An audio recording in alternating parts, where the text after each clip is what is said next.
श्री स्वामी समर्थ। मी मोहिनी विजय निंबाळकर तुमचं माझ्या यूट्यूब चॅनलमध्ये खूप खूप स्वागत आहे। आजच्या व्हिडिओमध्ये आपण बघणार आहोत कोणत्याही गुरुवारी घरात या ठिकाणी ठेवा हळद, पैशाचा ढीग लागेल।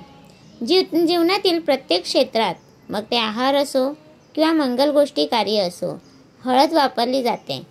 मसाल्यात हळद वापरल्याने जीवनाची रंगत तर वाढतेच, पण हळदीचे औषधी गुणधर्म देखील आहेत, म्हणून ती आरोग्याला उपयुक्त देखील आहे। ज्योतिषशास्त्रात हळदीचे अनेक उपयोग आहेत। हळद वापरून ग्रहांच्या अनेक समस्या सोडवता येतात। तर चला तर जाणून घेऊयात असेच काही उपाय। हळदीचा पिवळा रंग हा गुरुग्रहांशी संबंधित आहे, म्हणून जातकाच्या कुंडलीत कमजोर बृहस्पतीला मजबूत करण्यासाठी, अर्थात मजबूत असणाऱ्या गुरुग्रहाला मजबूत करण्यासाठी हळदीला वापरले जाते। तसेच तुमच्या जीवनात धनसंबंधी काही समस्या असतील तर त्यासाठी सुद्धा हळद वापरली जाते। हळकुंड पिवळ्या धाग्यात बांधून तो आपल्या दंडावर बांधून किंवा तो आपल्या गळ्यात धारण करावा।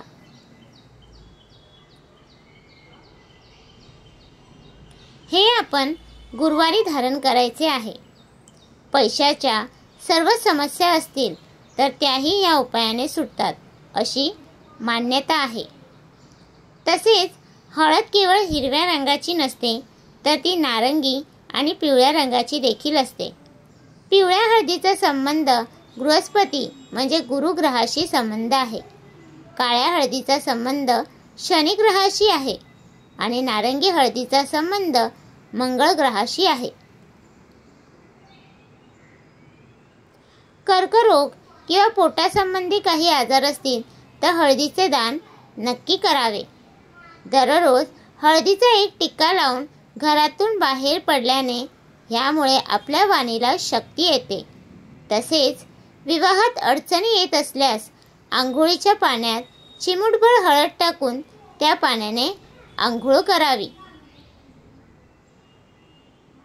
या व्यतिरिक्त सकाळी हळद मिसळलेल्या पाण्याने सूर्य अर्घ्य अर्पण करावे, अर्थात सूर्याला जल अर्पण करावे।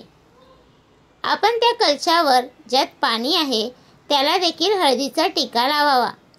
त्यानंतर तीच हळद कपाळावर देखील लावावी। त्यानंतर ती आपण गळ्यावर देखील लावावी। विवाहाचे योग जुळून येतात असे म्हटले जाते। तसेच इतर लोक देखील आंघोळीच्या पाण्यात हळद टाकू शकतात। यामुळे त्यांचे तेज वाढेल, नकारात्मक शक्तींपासून दूर राहायला मदत मिळेल आणि कोणाचाही वाईट दृष्टी लागली असेल तर ती निघून जाईल। कोणत्याही वाईट शक्तींचा प्रभाव पडणार नाही। आता बोलूयात काळ्या हळदीविषयी। काळी हळद सुद्धा दुर्भाग्य दूर करते। धनसंचय होत नसल्यास किंवा पैसा पाण्यासारखा वाहून जात असल्यास एका चांदीच्या डब्बीत काळी हळद, नागकेशर आणि कुंकू ठेवून त्या डब्बीला देवी लक्ष्मीच्या पायाचा स्पर्श करावा। त्यानंतर आपण ज्या ठिकाणी धन ठेवतो, अर्थात पैसे ठेवतो, त्या जागेवर आपण ही डबी ठेवून द्यायची आहे।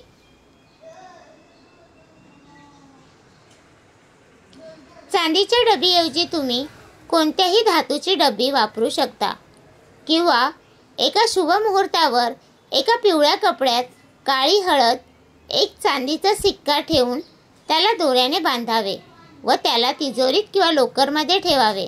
यामुळे सुद्धा धनसंबंधी समस्या दूर होतात। व्यवसाय किंवा नोकरीत समस्या येत असल्यास गुरुवारी पिवळ्या रंगाच्या वस्त्रात काळी हळद 11 वेळा अभिमंत्रित केली, गोमूत्री चक्र 11 वेळा अभिमंत्रित केले, धनदायक कवड्या या सर्व एकत्रित बांधून आपण 108 वेळा विष्णू मंत्राचा जप करावा आणि हे ज्या ठिकाणी पैसे ठेवतो त्या ठिकाणी ठेवावे। यामुळे सुद्धा नोकरी व्यवसायात प्रगती होते। तुम्हाला माझा व्हिडिओ कसा वाटला प्लीज कमेंट करून नक्की सांगा। व्हिडिओ आवडल्यास लाईक, कमेंट, शेअर करायला विसरू नका आणि चॅनलला नक्की सबस्क्राईब करा। भेटूया उद्या नवीन व्हिडिओ सोबत। श्री स्वामी समर्थ।